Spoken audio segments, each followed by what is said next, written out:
True, y'all. Let's start it off like this.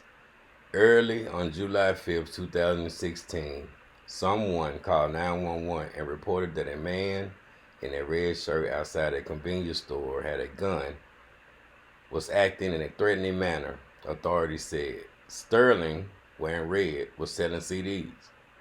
Surveillance footage shows Sterling pushing back against the two officers when they appear and attempt to pin him against a car.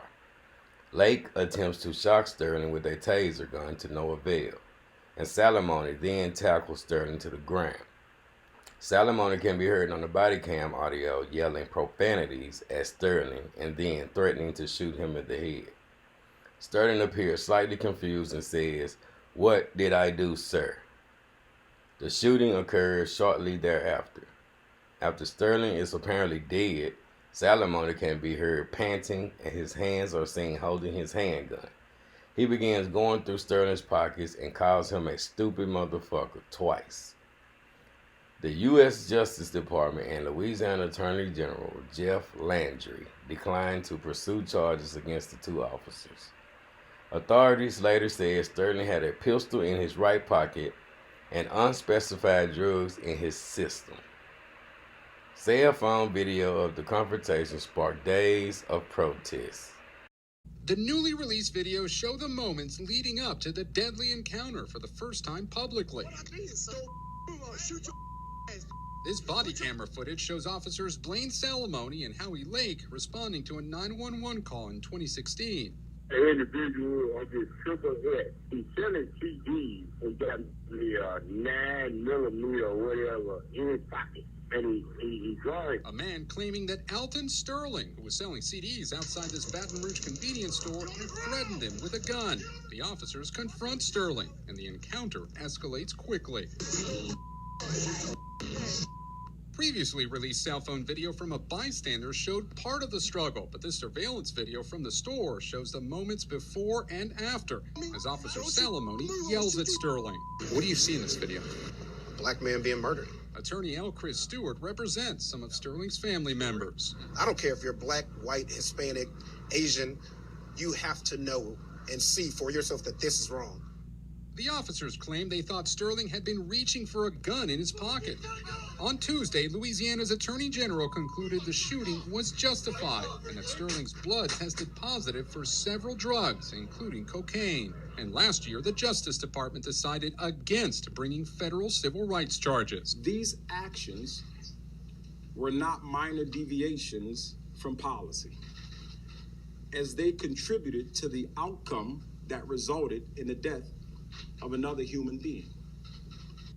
The two officers have been on paid leave since the shooting. Late today, the police chief here announced that Officer Salamone had just been fired. Officer Lake will serve a 3-day suspension. Salamone's attorney plans to appeal. Now, ain't that a blip?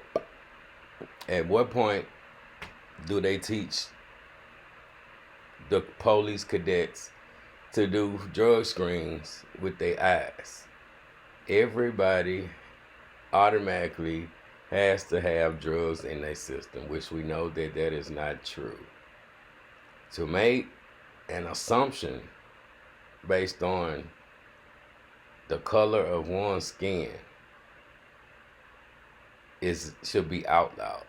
That doesn't have anything to do with police training. That has something to do with the color of one's skin and why,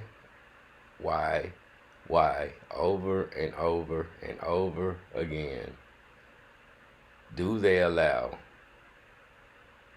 people or persons that choose not to live in the neighborhoods they patrol to even patrol? That should be where it starts for any kind of reform.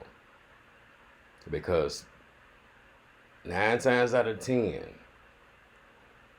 our neighborhoods that they call ghettos, if you're brown skinned, barrios, used to thrive. Nobody asks another group of people to fear another group of people. So you may move on the outskirts, but patrol on the outskirts as well. Don't sin.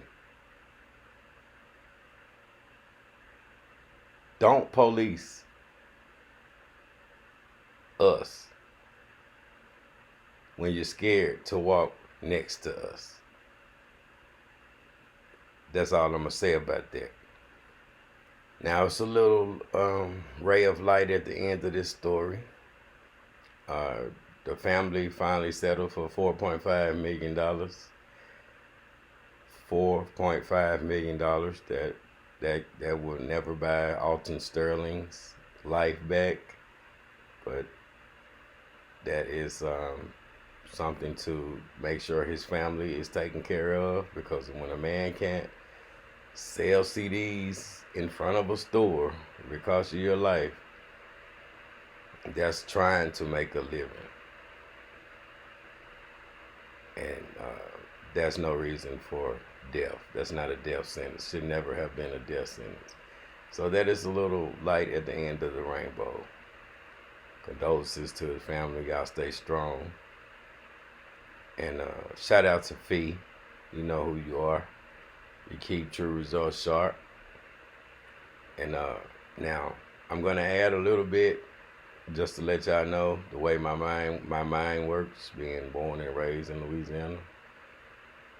I'm half and half Memphis, half Louisiana. But I find it kind of coincidental, and I'm just throwing this out there, that the moment that they go get their menace to society, the one with the young black boy with all the money, known as NBA Youngboy, bring him back to Baton Rouge, it's the same time that they settle $4.5 million lawsuit with this. One hand washes the other. And that's all I'm going to say about that. I find it kind of coincidental. Maybe something, may not be anything, but we got to stop settling for not knowing. So I'm not scared to throw that out there, because somebody just may know. True. Y'all stay up, stay easy, and I'll holler at y'all later on.